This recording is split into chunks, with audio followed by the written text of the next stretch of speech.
Et donc, ce que nous constatons, c'est que le fossé entre les favorisés et les défavorisés augmente chaque jour davantage. Les inégalités sociales augmentent également. 7% des plus riches utilisent 50% des ressources naturelles.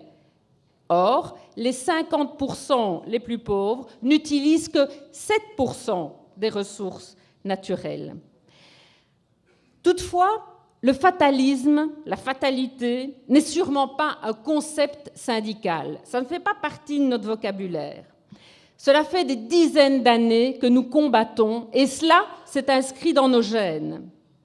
Il faut replacer les citoyens, les travailleuses et les travailleurs au centre des préoccupations et des enjeux.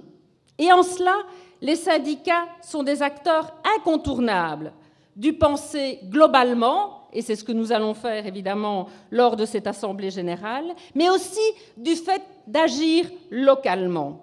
C'est en cela que nous sommes des acteurs incontournables en ce qui concerne le développement durable.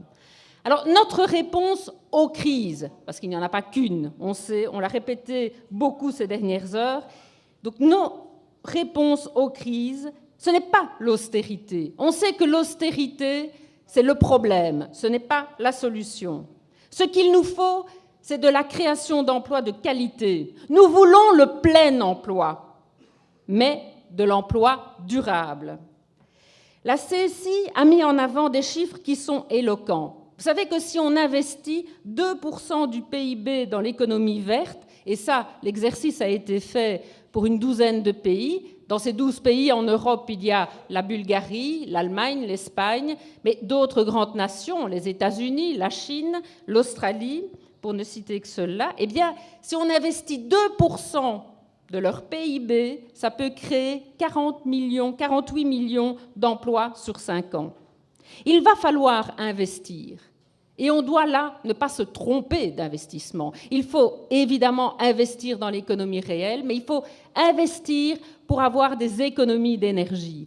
Pour ne citer que mon pays, la Belgique, vous savez qu'il y a une consommation 72% plus élevée que dans les pays avoisinants en ce qui concerne le parc de logement. Chez nous, c'est une évidence qu'il faut isoler davantage. Mais il faut aussi investir dans les énergies renouvelables, dans le solaire, dans l'éolien, pour être beaucoup moins dépendant du pétrole, du gaz et de l'uranium, qui, là aussi, à un moment donné, finira. Il y a évidemment des investissements à consacrer aux infrastructures, et on pense en particulier à la mobilité. Pour ça, vous me direz, il va falloir trouver des moyens. Mais vous savez, ça, c'est une question de choix politique. Il y a la taxe sur les transactions financières. Au sein de la CES, nous appelons, et Bernadette Ségol l'a rappelé hier, nous appelons cela de tous nos voeux, mais il s'agit vraiment d'un choix politique à faire. Ce sera bon pour rentrer de l'argent dans les caisses de l'État, dans les caisses de l'Europe, dans les caisses finalement qui permettront des investissements publics, mais ce sera bon aussi pour réguler ces marchés financiers. Ce que nous demandons, camarades, c'est une fiscalité beaucoup plus juste. Il faut pouvoir faire contribuer les plus riches. Nous voulons, il est juste de payer de l'impôt, mais de plus en plus, on se rend compte aussi que l'impôt est injuste. Nous réclamons cette fiscalité juste, beaucoup plus redistributive. Et n'oublions pas aussi que nous avons une responsabilité au niveau syndical. Souvent, nous avons nourri des fonds de pension énormes.